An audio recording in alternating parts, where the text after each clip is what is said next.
नमस्कार, मी ज्ञानदा कदम या बुलेटिनमध्ये आपल्या सर्वांचं स्वागत करते। भारतानं पाकिस्तानवरती एक सर्वात मोठा हल्ला केलेला आहे आणि या हल्ल्यानंतर पाकिस्तानमधले काही महत्त्वाचे तळ जिथे दहशतवाद्यांनी आसरा घेतलेला होता, जिथे दहशतवाद्यांना ट्रेनिंग दिलं जायचं, असे सगळे तळ भारतानं उद्ध्वस्त केलेले आहेत। आणि हे तळ उद्ध्वस्त करताना जी शस्त्रसज्जता भारताकडे होती त्यामध्ये अर्थातच खूप हाय पॉवरच्या किंवा ॲडव्हान्स ड्रोनचा सुद्धा समावेश होता। या ड्रोनच्याच माध्यमातून भारतानं पाकिस्तानवरती थेट मिसाईल लॉन्च केली, काही अन्य शस्त्रास्त्रांचा सुद्धा भारतानं वापर केला। त्याचसोबत हे ड्रोन सुद्धा वापरण्यात आले।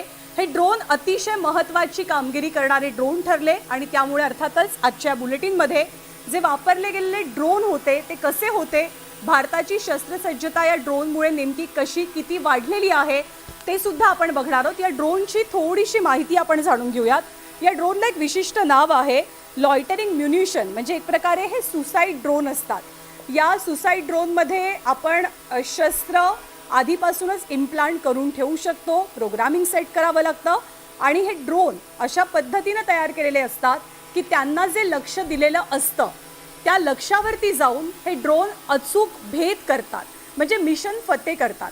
जोवर त्यांना ते लक्ष दिसत नाही तोवर आसपास ते घिरट्या घालत राहतात आणि अचूक लक्ष्यभेद होईपर्यंत हे ड्रोन तिथेच असतात। अर्थातच हे मानव विरहित ड्रोन असतात, त्यामुळे मानवी जीवाची हानी होणं युद्धाच्या परिस्थितीमध्ये याची शक्यता खूपच कमी असते। त्यामुळे भारतानं जी वेगवेगळी आपली फायटर फ्लाइट्स वापरली त्या फायटर फ्लाइट्ससोबतच भारतानं ड्रोनचा सुद्धा वापर या तळांवर हल्ला केल्यासाठी ऑपरेशन सिंदूरसाठी केल्याचं बोललं जात आहे। आणि अर्थातच आपल्या नावाप्रमाणे कामगिरीप्रमाणे हे सगळे ड्रोन यशस्वी ठरलेले आहेत। ही मोहीम फते करण्यामध्ये या सगळ्या ड्रोनचा मोठा वाटा राहिलेला आहे। हे सगळे ड्रोन एक प्रकारे वॉरहेड त्यांच्यावरती असतात आणि जोवर त्यांना हे अचूक लक्ष दिसत नाही तोवर ते तिथे आसपास घिरट्या घालत असतात। रडारवरती डिटेक्ट होणं सुद्धा कधीकधी या ड्रोनसाठी, म्हणजे ड्रोनला डिटेक्ट करणं हे रडारसाठी थोडंसं अवघड काम सुद्धा बनतं। इतर वेगवेगळ्या प्रकारच्या शस्त्रांप्रमाणे यांचे हल्ले, म्हणजे ड्रोन जे हल्ले करणारे ड्रोनची जी टार्गेट्स आहेत ती बदलता येणं सुद्धा शक्य असतं। आणि लॉयटरिंग म्युनिशन हे सामान्यतः एक प्रकारे हवाई प्लॅटफॉर्म असतात, म्हणजे मानव कोणताही व्यक्ती त्याच्यामध्ये नसतो। UAV ज्याप्रमाणे असतात त्याप्रमाणे हे युद्धाच्या वेळेला वापरले जाणारे ड्रोनसुद्धा काम करतात। अमेरिका असो किंवा इतर शस्त्रसज्ज देश, अशा देशांकडनं वेळोवेळी वेगवेगळ्या हल्ल्यांमध्ये अशा ड्रोन्सचा वापर केल्याचं आपण पाहिलेलं आहे, ऐकलेलं आहे। आणि आत्ता जे ऑपरेशन सिंदूर भारतानं राबवलं त्या ऑपरेशन सिंदूरच्या वेळेला सुद्धा अशाच पद्धतीच्या ड्रोनचा भारतानं वापर केल्याचं बोललं जात आहे। टेहाळणीसाठी, म्हणजे दुसऱ्या देशातनं जेव्हा माहिती गोळा करायची असते तेव्हा टेहाळणीच्या वेळेला सुद्धा ड्रोनचा वापर केला जातो। कोणता ड्रोन नेमका कशासाठी बनलेला आहे त्यावरनं त्याची सज्जता ही स्पष्ट होत असते। आपल्याला आठवत असेल की जेव्हा भारतानं आपली युद्धसज्जता निर्माण केली, सीमेवरती भारतानं जेव्हा आपलं सैन्य वाढवलं तेव्हा भारतानं एक गोष्ट स्पष्ट केलेली होती की पाकिस्तानमधनं जे घिरट्या घालणारे ड्रोन्स आहेत त्यांना तात्काळ दिसल्या क्षणी पाडण्याचे आदेशसुद्धा सैन्याकडनं देण्यात आलेले होते। आणि हेच ड्रोन, जी वेगवेगळी शस्त्र वापरली गेली या हल्ल्याच्या दरम्यान, त्याच वेळेला हे ड्रोनसुद्धा अतिशय महत्त्वाचे ठरले आणि या ड्रोननी ही कामगिरी फते करण्यात मोलाची भूमिका बजावल्याचं सध्या सांगितलं जात आहे। दरम्यान पहलगाममध्ये झालेल्या दहशतवादी हल्ल्याचा बदला भारतानं अखेरीस घेतलेला आहे। पाकिस्तानातील दहशतवाद्यांचे 9 तळ या हल्ल्यातनं भारतीय सैन्यानं उद्ध्वस्त केलेले आहेत। या हल्ल्यामध्ये अनेक दहशतवादी ठार झालेत आणि भारताच्या याच दणक्यामुळे भविष्यात भारताविरोधात कोणतीही कुरापत करण्यापूर्वी पाकिस्तान आणि दहशतवाद्यांच्या आकांना 10 वेळेला विचार करावा लागणार आहे।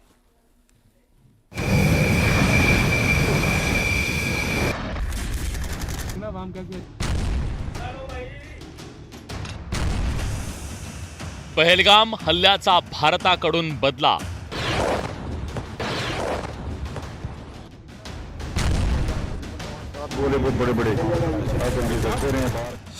दहशतवाद्यांचे 9 तळ उद्ध्वस्त।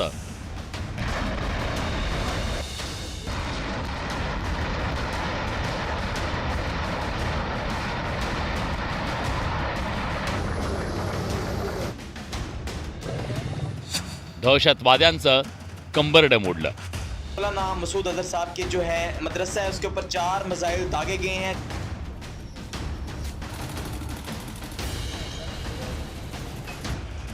पहलगाम हल्ल्याला 15 दिवस होत असताना भारतीय सैन्यानं ऑपरेशन सिंदूर राबवत पाकिस्तानात असलेल्या दहशतवाद्यांना यमसदनी पाठवलंय।